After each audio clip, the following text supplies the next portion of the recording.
Sa bahay na halos sira-sira na, wala itong maayos na dingding. Meron kaming nakitang isang nanay na kumakain ng nyog. Ito raw ang kanyang silbing magahan dahil tinitipid niya lamang ang natitira niyang bigas. Narito po ang kwento ng buhay ni nanay.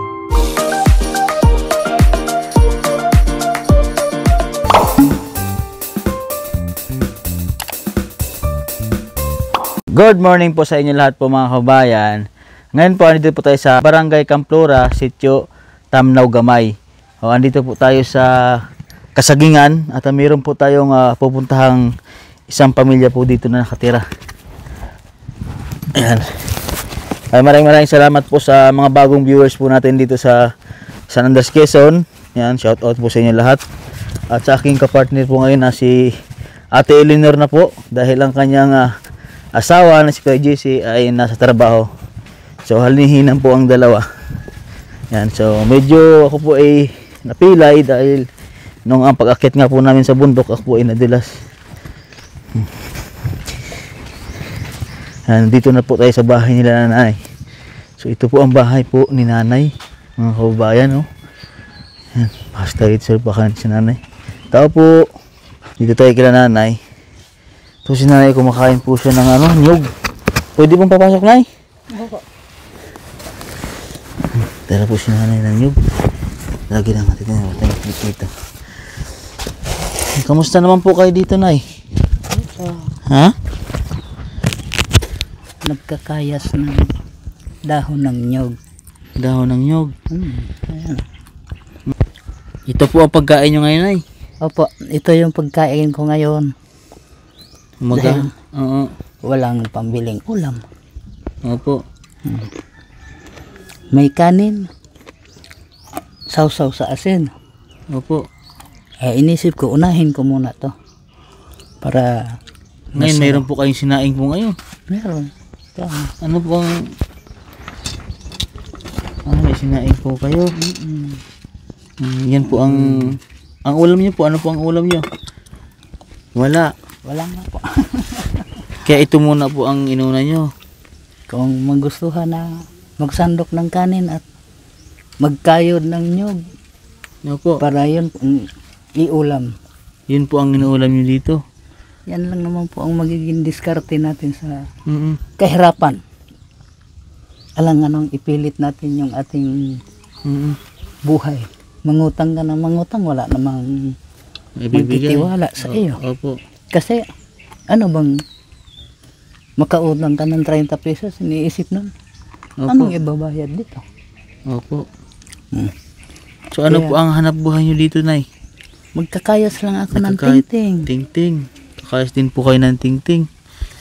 Yan lang ang pinakang ano ko rin dahil Nakakailang tingting po kayo sa isang araw? sa ngayon hindi ko na didiretso ba ang isang araw dahil sa pinsan napapagod ako yung hinihingal ako. Yun Opo. ang Meron na po kayong nararamdaman? ang inaano ko lang kung ano lang yung kaya, kung ilang oras Opo. magkakayas sa maghapon kung Nakakailang bugkos kayo ng kung makakuha tingting? ng isang ganyan. Kinabukasan naman ulit, ipunin naman. Opo. Yan lang. Nasa magkano naman po yung isang ganun? Ang Dito sa inyo? 1 kilo dati dito ay parang 15 pesos. 15 pesos po. Ngayon po, nasa magkano na po? Hindi pa ako nakakabenta ulit kasi tuwa ng tag-ulan. Oo. Hindi ako Saan po kayo kumukuha po ng Dito. yung pagkain yung pambili niyo po ng pagkain? Ako, inaano ko yung mga kamag-anak kong ibang Kung meron po silang... nanghihingi ako ng isang litsihan. Opo. Kung meron silang may ibibigay. Opo. Kasi dito sa lugar namin, halos parang parehas lang kami na. Ng buhay. Kaya lang, Opo. yung iba po kasi, merong nagpapadala na anak, Opo. merong nagpapadala na asawa. Isa akin mo ay ako lang talaga. Itanong ko po, nay, kayo po ba ay may pamilya? Wala. Basta May anak? May anak ako na isa. Pero, ano na, Nasaan po ang inyong anak? Mayroon po ba kayong balita sa inyong anak? wala akong balita. Ano po ang inyong anak? Lalaki o babae? Babae. Babae. Nasaan po daw ngayon yung inyong anak? Dati-dati ay nasa Batangas daw yun. Ewan ko lang yung iba, parang ayaw ba nilang sabihin kung patay na Opo. o ano, kasi may magagawa po ba tayo kung kukunin na ng Diyos yun. Yan lang naman ang ano, Ang anak niyo po ay ilan? isa lang pa. Isa lang po. Ilang taon na po kayong hindi nagkikita ng inyong anak? Mahigit 20 na yata. Ala, ang tagal na. Ano po ang pangalan niyo, Nay? Ano po ang pangalan niyo? Baka mapanood po tayo ng inyong anak. Ano po ang inyong pangalan? Sa totoong pangalan ko, ako si Angelina Pilayo Umpad. Pilayo Umpad. Kayo po ay taga dito po mismo, Nay? Dito po kayo pinanganak. Hindi naman. Kaya lang, Saan po kayo pinanganak? Sa Masbate? sa Liti ako Ah, nilang Liti. galing. Tapos, napapunta dito. Oo. Yan, kung ano-ano mga hanap buhay. Pero mas masarap po noon. Kasi yung mayroon pang mais, Mais. may nag-aararo pa, yung Opo. katulong ka pang magsanggi, yung ano. Hindi ka hirap sa... Oo. Iba na ang panahon ngayon Pagkain. dito sa inyo. Ano po ang pangalan ng inyong anak, Nay? Yun ho ang ano niya, yung Linlin. Linlin. So, sa palagay niyo po, ilang taon na po si Linlin ngayon? Ay, 37 na siya. 37 years old na po. Kasi ako 57 na ako, kasi 20 nung ipinanganak ko siya. 57 years old na po kayo. Mhm. Grabe, 20 years na pong hindi nakikita ni nanay.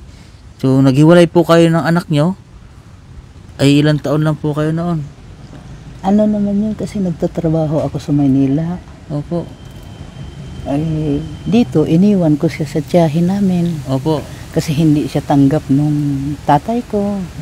Hindi rin ako tanggap ng... So, naabutan po kayo habang nag-i-interview po kaya tayo kay nanay. Naabutan po tayo ng ulan dito.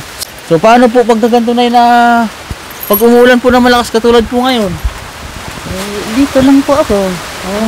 Kung saan yung walang tulo, doon lang tayo, siyempre. Kasi ito po yung bahay ni nanay. Tingnan niyo po mga bayan nyo. Kasi tayo lang. Ito po siya nakatira sa sira-sirang bahay. Daan. Opo. Kumbaga sa ano, tamang nakaunat. Oo. Kapag panday. Ito, ako lang ang gumawa nito.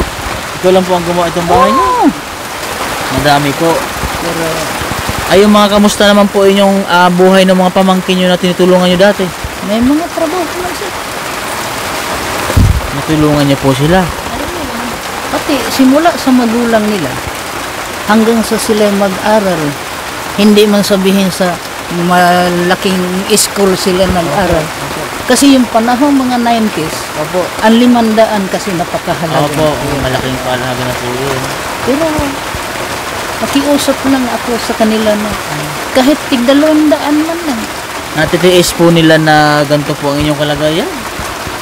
Talagang tiis na tiis kasi nung unang nag-ano pa ako dyan sa pinsan ko, nakikita man nila ang mukha ko, di ba? Opo. Mas ano ako noon. Hindi po kayo mapayat. Talagang payat na payat ako noon. Talagang ano ako. Nung kung sa batak na batak po kayo sa trabaho noon. Dahil sa pagtatrabaho. Kaya sa pagtatrabaho, ito ang naging resulta sa katawan ko. Opo. Dito, nang dumating ako,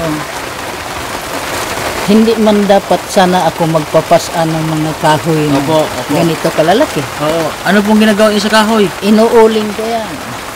Inuuling niyo po. Nag-uuling po ako noon. Nung anuhan ko na medyo ano na sa katawan ko, Opo. siyempre binitawan ko. Gawa ng mahirap po. Kasi po yung pag-uuling po, nag-focus din po yun ng yung sakit sa tao dahil yung init po noon at saka abo. Eh yung pagpapasaan na lang. Opo. Buti sana kung nandyan, pagputol mo, hilahin mo lang. Opo, opo. Kagaya doon sa bundok na, andyan lang yung kahoy. Eh dito, hahanapin ko pa dyan sa tabing ilog, sa tabing karsada. Opo. Kung tayo po ngayon ay napapanood po ng inyong anak, ano po ang gusto niyong mensahe sa inyong anak? Eh ako, kung buhay man siya, Opo.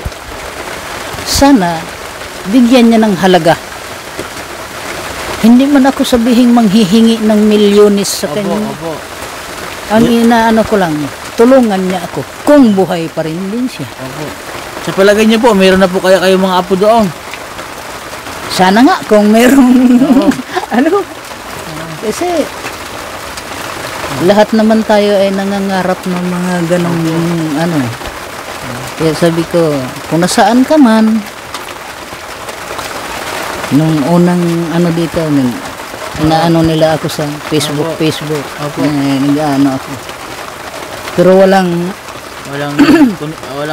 walang response sa kanila na ano. Sana po ay mapanood po ito ng anak nyo at makausap ko po, malay nyo po makauwi yung anak nyo dito, kasi tingnan po ang kalagayan nyo dito. Pwede pong patingin sa loob ng bahay nyo kung saan kayo natulog, ay dito po, dito po ang bahay kasi ni nanay, mga kababayan. Dito po, dito lang po siya nahiga sa maliit na higa na kwartong-kwarto niya. Tagilid na po yan. Nay, paano po kalabaw kung doon? Kasi butas na po yung dingding nyo. Paano pag nalusot po kayo doon? Ay, hindi naman. Dahan-dahanin na. Ay, dahan-dahan lang po. Kasi alam na natin yung Oo. Ito po ang kanyang kusina. ano lang kasi sa kanila. Oo. Kung hindi lang, Oo. inayos ko na. Ito na, saan niyo po galing itong mga buko? May nagkawit kahapon dito. May nagkawit. Nanghingi po kayo. Ay, siya, mayroon po akong dalang pasalubong sa inyo. Kabady ang nagkawit ay. Oo. Ayan, mayroon po akong dala sa inyong pasalubong, Nay. Grocery. Ay, salamat naman. At mga ulam. Ayan, bubuksan po natin na yan. Ayan, meron na po kayong grocery. Ulam. Mayroon na po ako mga pangkapi dito. Kumpleto na po yan, Nay, ha? Salamat, maraming Ha? salamat. Maraming salamat po sa inyo. Masaya po kayo, Nay? Sana hindi lang ako ang Opo.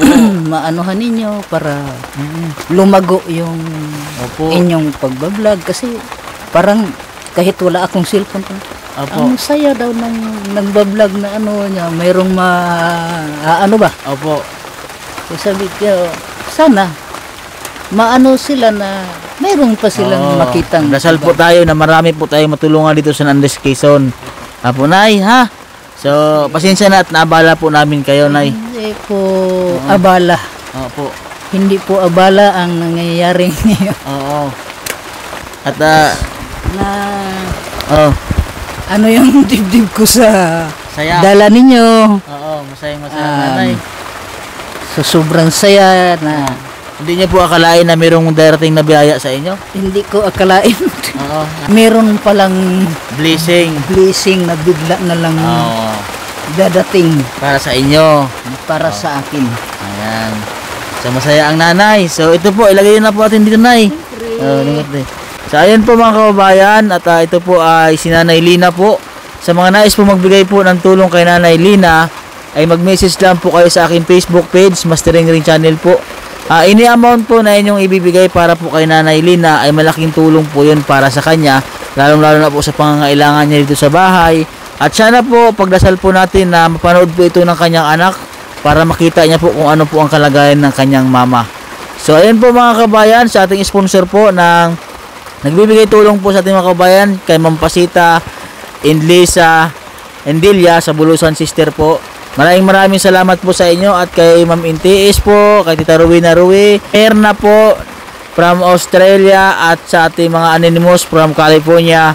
Ayan, maraming salamat po sa inyo at kay Ma'am Rosemary din po. Ayan, sa mga sponsor po natin lahat po na nagbibigay tulong sa ating mga kababayan katulad nanay. Maraming salamat po sa inyo. So ayan po, dito na lang po ang vlog ko. God bless po at magandang umaga sa inyong lahat. May dumating na ganito Bye-bye, nanay.